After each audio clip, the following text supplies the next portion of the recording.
Otep, bien-aimés frères et sœurs, vous connaîtrez la vérité et la vérité vous affranchira. Ça, c'est pas moi qui le dis, c'est la Bible qui le dit.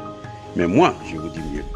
Vous connaîtrez la vérité historique, notamment celle de vos ancêtres kémites, et vous aurez une vision globale de ce que c'est que la vraie souveraineté politique. J'ajoute, vous reviendrez à la spiritualité africaine ancestrale et vous comprendrez les enjeux de l'indépendance économique.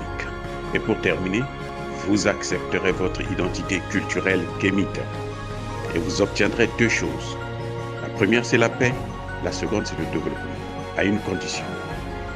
L'unité de toute l'Afrique noire, l'unité de tous les Noirs du monde entier.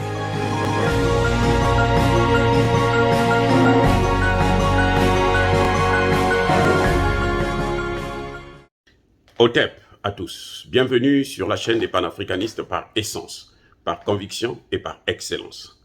Celle des citoyens kémites par nécessité et obligation de combat. Nous sommes une chaîne qui n'est guidée que par nos ancêtres et rien que par les ancêtres qui appartiennent à l'égrégore du monde noir. Par conséquent, nous ne croyons en aucun Dieu venu de l'étranger.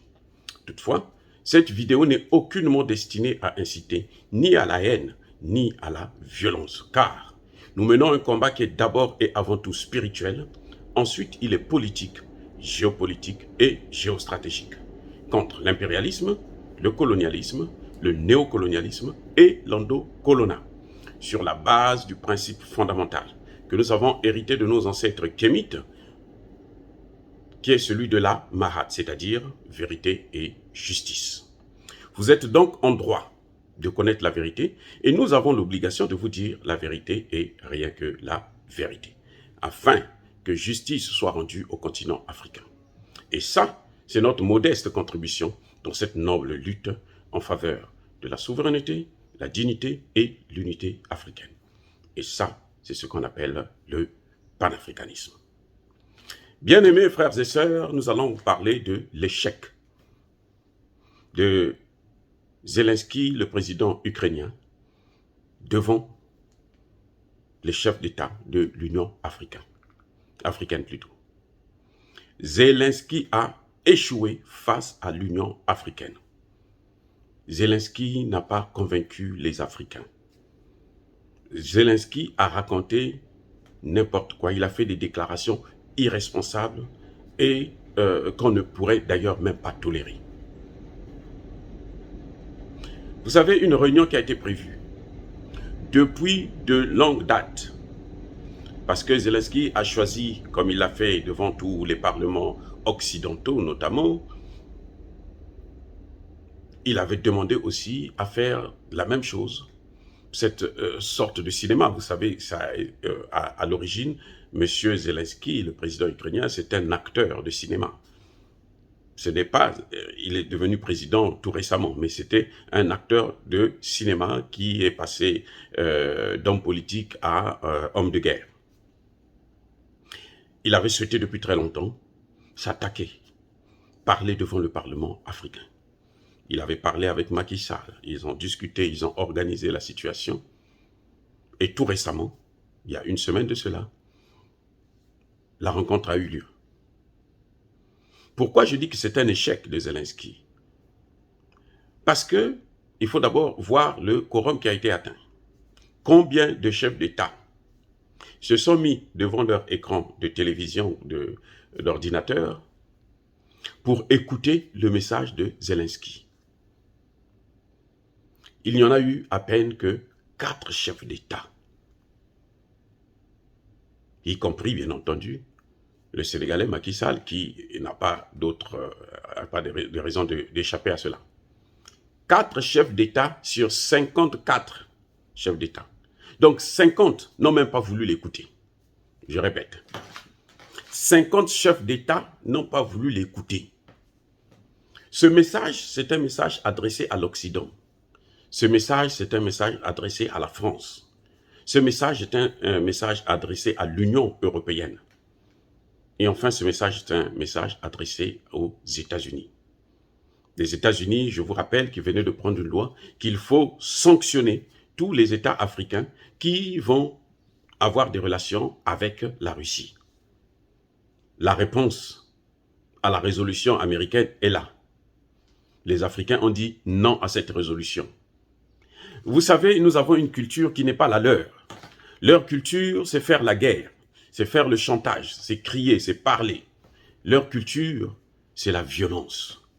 Depuis que l'OTAN a été créée, l'OTAN n'a cessé de faire des guerres partout dans le monde, y compris en Afrique, avec le cas de la Libye. Et maintenant, ils veulent carrément envahir encore une fois de plus l'Afrique, tout le continent africain, en commençant par le Mali.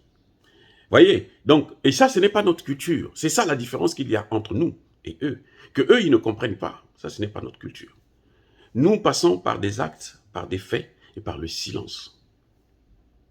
Lorsque les chefs d'État, vous savez, tous les chefs d'État africains savent que l'Amérique a décidé de les punir parce qu'ils ne soutiennent pas l'Ukraine.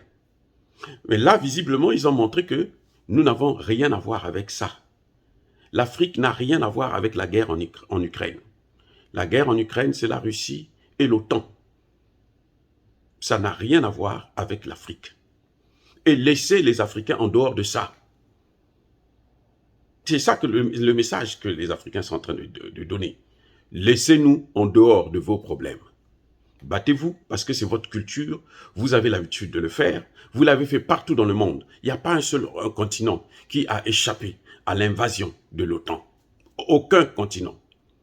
Que ce soit l'Amérique, que ce soit l'Asie, que ce soit l'Afrique. Le cas le plus échéant en Afrique, c'est avec la Libye.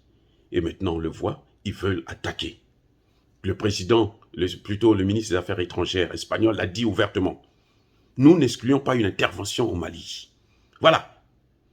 Ça montre bien que, et il le dit à la sortie du sommet de l'OTAN, donc ça montre bien qu'ils ont décidé de faire la guerre à l'Afrique. Ce n'est pas notre culture. Ça ne nous fait pas peur, parce que même si nous n'avons pas l'arme nucléaire, nous avons le grand Dieu avec nous. Nous savons que ce Dieu qui a créé l'homme ne peut pas laisser qu'un homme, un autre homme, puisse détruire toute la race noire. Ils l'ont fait avec les Amérindiens en Amérique. Ils les ont tous exterminés. Aujourd'hui, cette race n'existe plus. C'est plus d'une centaine de millions de personnes. Vous voyez? Donc, M. Zelensky, aujourd'hui, quand il vient parler au chef d'État, ils ne sont pas là. Ils ne sont pas là. 4 seulement. Même pas le tiers. 4 chefs d'État sur 54. C'est un échec total. Et ce qui est plus grave, c'est qu'il vient faire des déclarations contraires à la réalité historique de l'Afrique. M. Zelensky vient dire que l'Afrique est otage de la Russie. Les pays africains sont otages de la Russie. C'est archi faux. Nous sommes otages de l'Occident. Vous voyez, quand quelqu'un vient avec des déclarations aussi mensongères, à ce niveau, en tant que chef d'État, c'est très pitoyable. C'est très malhonnête. Je ne sais pas qui lui a préparé ce discours, mais ce discours n'est pas pour motiver les Africains, les chefs d'État africains, avec un mensonge aussi grossier que celui-là. C'est comme s'il a oublié que l'esclavage n'a jamais existé, que la colonisation n'a jamais existé, qu'aujourd'hui l'Afrique est entourée de bases militaires, pas russes, mais occidentales. Ceux qui ont commis l'esclavage et la colonisation, ce sont lesquels? Ce sont les Occidentaux. C'est les États-Unis, c'est la France, c'est l'Angleterre, c'est l'Allemagne, c'est l'Espagne, c'est le Portugal, tous ces pays-là nous ont pris pour des objets. Et vous pensez que nous, on a oublié ça? Non. Aucun Africain n'a le devoir, n'a le droit d'oublier ce genre de choses. Nous devrons nous rappeler de cela, car c'est en reconnaissant notre histoire, notre passé, que nous saurons comment préparer notre avenir. Nous n'avons pas besoin de vengeance. Nous voulons seulement qu'on nous laisse tranquilles. Et c'est le travail que nous faisons. Nous n'incitons pas à la violence. Nous demandons à ce qu'on nous laisse tranquilles, on nous laisse s'organiser pour développer nos États, pour donner à manger, à boire et de quoi se vêtir à nos populations.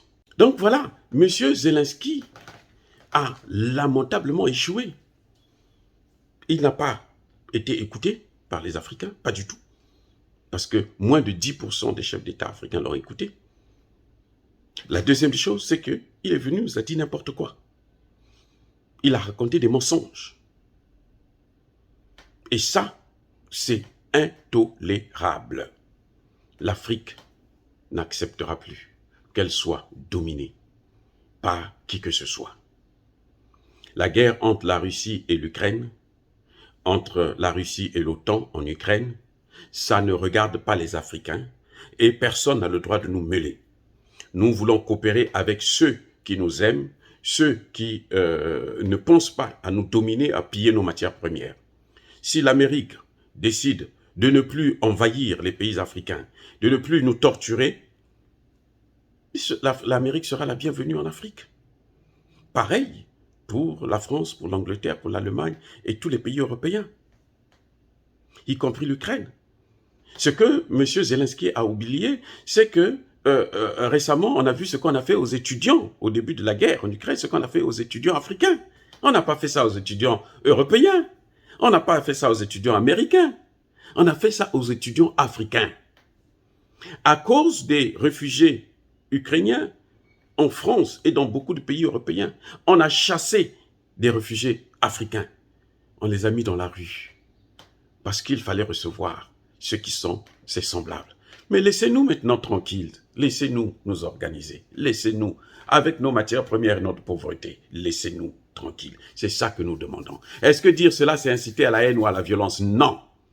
Nous sommes une force tranquille. Yaba colère ve, Yama lembe. Soyez bénis par le Dieu des Kémites. J'ai dit et j'assume.